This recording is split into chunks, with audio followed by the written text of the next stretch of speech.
From MTN Sports, this is Bobcat Insider, sponsored by First Interstate Bank. Welcome into Bobcat Insider. I'm Ashley Washburn alongside Keaton Galogli, and we've got a lot of exciting basketball to talk about. The men won, the women won in enemy territory for the first time since 2010, and that place was rocking. I've never been to Dahlberg Arena before, but holy cow, there were just points where you were getting chills. An exciting Saturday in Missoula. No doubt. And again, I love the fact that we have the doubleheader. Like, how cool is that to be able to enjoy both? You know I was able to go to the women's game in the afternoon, kind of relax, sit up top, see the fans, kind of feel the vibe, go back to the hotel room, rest, get ready to go and lock in for that later game. Both games were really entertaining, really fun to watch, but they were very different. That women's game, that was a dominating win for the women, and for the men, boy, that was very, very impressive to stand up in that environment. And it makes the 3 games in 5 days worth it, where you can get those back-to-back games like that. But let's focus on the men. 3-point victory in Missoula, came all the way down to the wire, but it just shows how important free throws can be. And it's been a little bit of an Achilles heel for this Montana State men's team, but they were able to pull it out when it counted and win in Missoula. And I think this Montana State men's team has what it takes to win another Big Sky championship, right? Like, they've got that championship DNA. That's what Danny Sprinkle talked about after this game. But there are 2 Achilles heels that they still need to clean up in order to accomplish all of the goals they set out at the beginning of the year.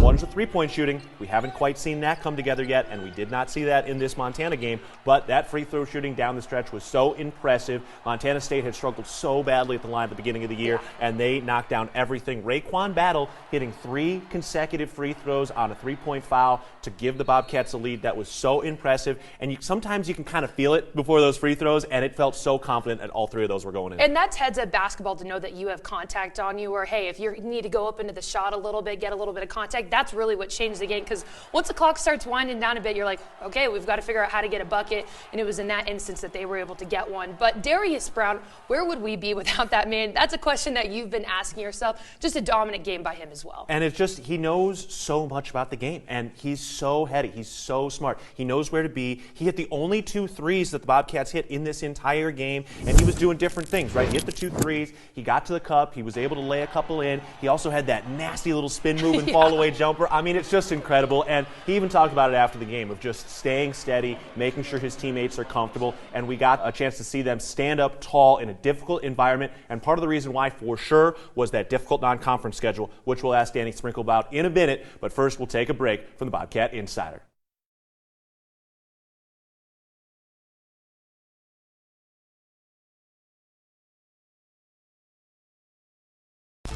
Welcome back to Bobcat Insider, sponsored by First Interstate Bank. Back on the Bobcat Insider, I'm Keaton Galogli alongside head coach Danny Sprinkle. We're talking about a win in Cat Grizz in Missoula this week. And coach, let's start with some of the chess match. We saw 2 different starting lineups. You all went big with Bello and Osabor. They had their biggest lineup on the floor. Tell us a little about how this manifested itself. Yeah, I knew early in the week I wanted to go big, and I wanted to be physical from the outset in the first 4 minutes of the game, and we needed to get a defensive mindset and a rebounding mindset, and that's why we ended up starting Great and then Caleb at the 3. And we saw Jabril Bello play a ton of minutes early in this game. When was the first time you actually subbed him out in this game? I don't even know, but I never really want to take him out unless he looks at me and he's just dead tired. That's the only time I want him to come out. Yeah, tell me a little bit about his conditioning. I mean, you don't see big men like that play 12, 15 minutes uninterrupted like that. Yeah, and he competes. I was worried, because they're really physical with him. In every game he's played, and he's the focal point of their game plan. And so he did a tremendous job, rebounding and being physical, but he was a presence at the rim. And, he's in good shape. Obviously, we didn't play Tuesday, Wednesday, Thursday, Friday, so he actually got a good rest, and we didn't do a lot of contact with him during the week. So that certainly helps. And now, one of the storylines this year had been free throw shooting at the beginning of the year. Let's be frank, it wasn't good. Yeah. It was terrific in this game. Raekwon Battle had the 3. Darius Brown hit some. How'd you turn that around at the line? Yeah, the last probably 4 or 5 games it's been good, and a lot of it's just we got good free throw shooters. It was just getting some work in.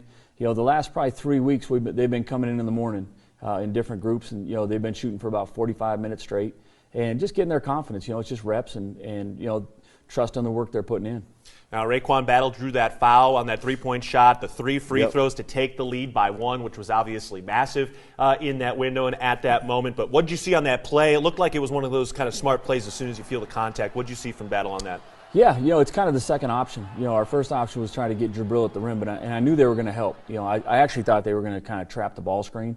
And so we wanted that action, and we didn't run it cleanly. Like, Great was supposed to set another pin down for Ray to get him even more open, but it ended up working out where, Ray made a tremendous read, and the guy fouled him. He actually fouled him twice. Yeah. Darius Brown, what a game from Darius Brown. I mean, we've kind of talked about it already. Where would this team be without this transfer from CSUN? But 23 points. It seems like he stepped up in every big moment you needed him. Yeah, and he just controls the game. He controlled the whole first half just in ball screen offense. He did a great job getting the post guys the ball. He did a great job hitting a three. He did a great job getting the ball to the rim and just finding guys. And he's a tremendous player with a high IQ.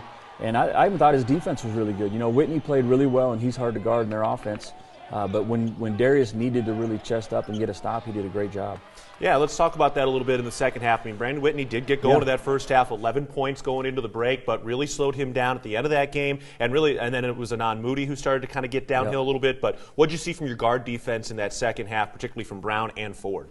Yeah, I mean, I thought they were tremendous. And not just those two. Like, we changed our coverage a little bit on their ball screen to try and get somebody bigger on Whitney and to just give him a different look. And we did a good job. Moody got going, and a lot of that was our fault. We had some guys fall asleep guarding him, and he's too good of a player. And you can't let that happen, and it almost cost us. Well, and they did take the lead at the end of that game, and it turned into a kind of a jockeying back and forth affair. The end of that contest in a hostile environment. And, after the game, you were talking to the guys just about their cohesiveness, their connectedness, their togetherness. Tell us a little more about that. Where did you see that, and why did that make you so proud in that moment? Yeah, I think it came from our leadership group. I think I know Jabril and those guys. They met with the team, after a pregame meal, and kind of set the record straight of what they expected from some of the younger guys. And it showed. It showed in all of our huddles. Even when Deshaun Thomas made that huge three, they made 2 baskets actually, and we had to call a timeout. We came out of both of them and executed. We got Raekwon's 3 free throws, and then we came out and Darius, got his and one. And so there was never any really panic, and it was great because it was, there's 6,500 people going crazy. Even watching film of it last night, how you could hear how loud it was just on the computer, and the film they had was from way up top. When he hit that three, and for our guys to be able to respond in that moment shows a lot of character. Well, and obviously this was a unique environment. It's a tremendous place to play some basketball, but not the first time this year you've played in an environment like that. How much did that difficult non-conference prepare you for a moment like this? Yeah, no question. When you're going to Grand Canyon, you're going to Arizona, Oregon, that's why we play that schedule early in the season. And, our guys felt at home. They really did. They were, they communicated great even with hand signals when it did get really loud. And that's what you have to do in an environment like that. Well, it was certainly worth it. It was a lot of fun. A first win for Montana State men in Missoula since 2010. From your perspective, your first win as a head coach over there, you've won there as a player, but first win as a head coach in Missoula, how sweet, how special did it feel? Yeah, I mean, it's awesome, especially the way it happened. And for our guys to bounce back, especially in some tough, adverse times, that makes it even sweeter. But it is one game, and I know it's a big game in this state, which is awesome. But we got to kind of turn the page now and continue working towards our ultimate goal, which I believe is in 45 days now. Yep, here we go. All right, last road trip in January coming up this week. Bobcats are going out to Portland State and Sac State. All right, it was one of 2 wins by Montana State in Missoula this week, with both the men and the women sweeping against the Grizzlies. And we'll talk a little bit about the women's side coming up after this timeout. For head coach Danny Sprinkle, I'm Keaton Galogly.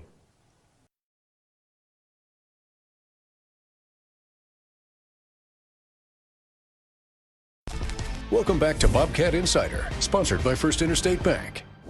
Well, as tight as the men's win was in Missoula, the women had really what was a commanding, dominant win against the Grizzlies in this game, Ashley. And I know it was a little tight in that first half, but it felt like this game was even a little more lopsided than the score kind of indicated. Absolutely. That first half, you were trading buckets back and forth. But I will say in the beginning, it felt like, Lexi Dita, Missoula native, came out, scored the first 6 points for Montana State. And in that moment, you felt, okay, maybe Montana State's just going to run with this game. But then all of a sudden, Montana started catching fire a little bit. They were able to get inside the paint, and then at that point it's a 2-point game at halftime. But then the second half, holy cow, caught lightning in a bottle, 22-4 run.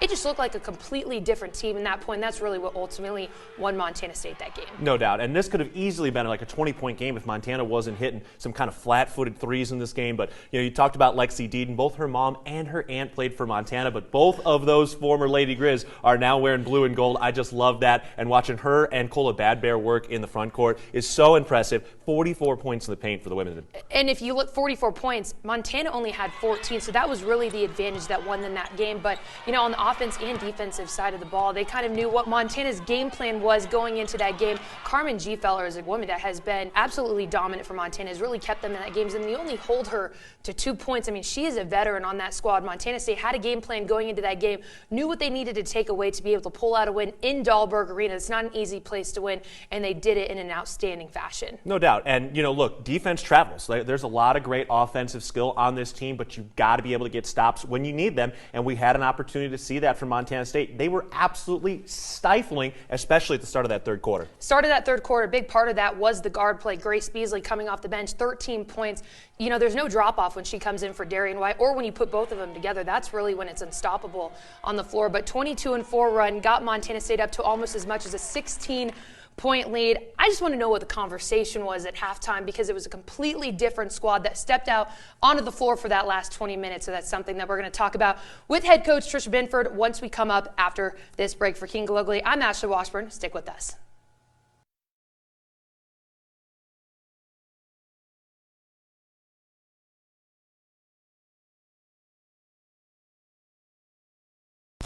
Welcome back to Bobcat Insider, sponsored by First Interstate Bank.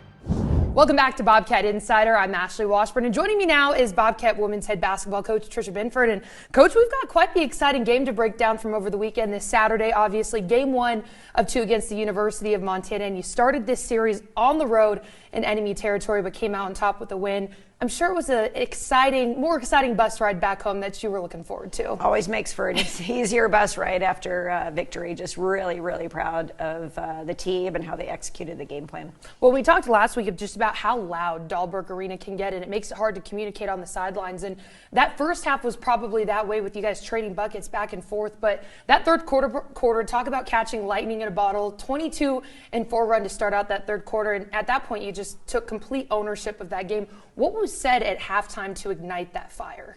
Well, really, it was a matter of not trying to put ourselves in some help side rotations with how we were defending the penetration. And so we went to switching some screens just to be in a little bit more plays, and really just trying to control the three-point line. They were doing a great job hitting threes, getting back, and we just wanted to try to get those off the board. And our team kind of locked in. And when you're getting some stops, you can get out and run, get a little bit more smooth tempo in the transition game. Well, and you've said it yourself this season that, you know, the Achilles heel this year has been the third quarter, or even just closing out games. What went into finally turning that corner on Saturday, and what do you guys need to do to keep that going, you know, heading into Big Sky play for the rest of the year? I think the belief in our depth, you know, like we really take a lot of pride in that starting to show in the second half, starting in the third quarter, and really trying to force your opponent to take the first timeout. You want to really win that first media, and just the focus of our team with that game plan. You know, you just don't get too far ahead. You don't stay behind. But really, they just did a great job of staying in the moment. Well, let's dive into the stats a little bit. You know, a pretty even game on the boards, which maybe you probably would have loved to win that battle a little bit more. But it was really the points in the paint that Montana State absolutely blew Montana out of the water, outscoring them 44-14. What did you see in that post play, you know, on both sides of the ball that was just so impressive that game? Well, really trying to take their post play off the board. You know, Carmen Gfeller really lit us up last year, and we have great respect for her ability. And the post play in general was very efficient when you looked at them statistically. And so we just wanted to make those entry passes a little bit more difficult. We talked about areas that we could try to be a little bit more disruptive. The very first play call, or our first play, Lexi Deanan does what Lexi Deanan does best. She was disruptive, and she got the steal on the post entry, and that kind of set the tone for us of trying to make those entries a little bit more difficult or a little bit further away from the basket. And so that was a little bit of a chess match. Our first two post entries were a lot further away than we wanted to catch too, but we continued to kind of go through the interior inside out. We really had a focus of trying to keep it out of the paint on their side, and our post play did a great job. Cola Badbear, if you watch back on her defense throughout the course of that game, she just really played a consistent game on both ends for us. And, you know, that's the experience of what we had with our post depth. Well, and switching over to guard play, Darian White doing Darian White things, 22 points, 7 rebounds. I mean, she was the smallest girl on the court, but nobody can stop her. What makes her so unstoppable when you know teams have her circled probably 10 times on every scouting report? Well, she just does a little bit of everything. You know, you're talking about getting the extra rebounds. There's Darian White in the mix. You're talking about setting up, creating plays for teammates. That's Darian White. You're looking at putting the ball in somebody's hands at the end of the corner. That's Darian White. We got pressed a little bit. She can break a press, but most importantly, the kid can score. And when we try to create her some spacing, and you need a bucket at a particular moment, she was really on with her pull-up jumper, her floater. But I just love how she just shares the ball and she makes the right play for her teammates. She's very, very efficient and just really had a special game. Well, and another guard we definitely need to talk about is Grace Beasley. Coming off the bench, 13 points. It seems like there's just no drop-off when she comes in, and I know that's kind of, the role she has for herself as well. How have you seen her game grow, especially from transferring from Washington and having to sit out for a bit? Yeah, this is a kid that's going to continue to get better and better in our program, and it's a matter of just getting the rhythm of the system and that sort of thing, and we've just seen some moments of brilliance from Grace. She really can get into the paint at will. She's very, very steady. She's got a great IQ, and this game in particular, she's really played well in big moments. We talked about LSU and some earlier games that were on her schedule, and she's just one of those fearless players that just gets confidence across the board for her teammates, and I felt like it was one of her best games as a Bobcat on both ends. But on the offensive end, she took the right shots, but she found some open plays. Just has a great feel for the game, and we're excited that she's on our side. A lot of weapons on this team, and weapons you're probably going to need this upcoming week. It's definitely another big 2 games at home. You've got Portland State, Sacramento State. What are you looking forward to about Thursday? They're sitting at 4-3, the Portland State is, but they've won 4 of their last 5, so they're really starting to catch fire. Well, biggest thing for us is turning the page. Similar to what Danny was saying, is this is an emotional weekend for everybody. Cat Grizz is a big game, but it's one game on the mix, and we got to get better today. We got to prepare for Portland State the right way, the same way that we prepared last week, and they're coming off 2 wins at home.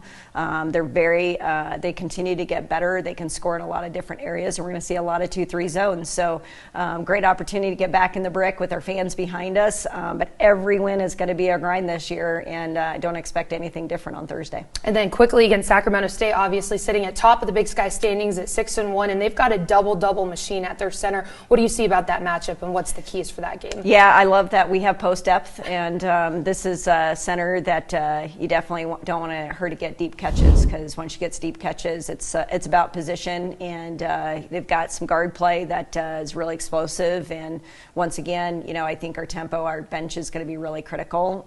They're the ones traveling. We got to take advantage of that in our crowd. But once again, I think it's, when you turn the page, you got to be ready to go 40 minutes to be as efficient as possible. And for us, that takes at least 10 deep, sometimes 11. And we've got our crowd noise. That's going to be our 6th man for us. It's an important 2 games at home. You can see the first one Thursday night at 7 p.m. against Portland State. Coach, as always, thank you so much. We'll see you again next week. Sounds great. Coming up, we'll have Keegan Glogly and I join us back again to wrap everything up. Up next on Bobcat Insider.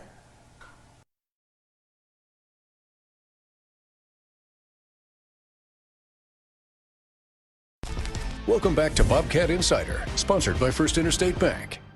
Welcome back to the Bobcat Insider. Just a couple more minutes left, so we're going to turn the page to this week for both men and women. Portland State, Sacramento State, and this is really the point where you need to turn the page. It was 2 awesome wins in Missoula, but now you need to, still see the task at hand for this week. Yeah, it's not easy. It's not easy to turn the page, not easy to recover emotionally. You do have a couple of days, but here we go, right? We're at the midway point of the season, officially after the game on Thursday. Montana State on the women's side is playing one of the best teams in the league on Saturday, and at the end of this weekend, you will have seen everybody around the Big Sky. So kind of here's where the rubber meets the road this weekend. Well, now we can kind of see where teams are starting to shape up in the Big Sky, and if you take a look at the women, this is a very important week for Montana State women's basketball. You've got Portland State on Thursday, and they're sitting at 4-3, but they're 4 of 5 wins in the last 5 games. So they're starting to catch fire. But then the game on Saturday against Sacramento State, they're sitting at top of the Big Sky standings at 6-1. They've only lost to Northern Arizona, but they've got a double machine down in that post. They're going to have to, that's where the post play really is going to come into a big play. But the men, on the other hand, headed out west, trading in for some sunny, hopefully sunny temperatures, a little bit warmer, but it's also a big week for them. No doubt. And for Montana State, regardless of the opponent, they've got to start hitting shots. As much much fun as that win was in Missoula, Montana State is still struggling from three,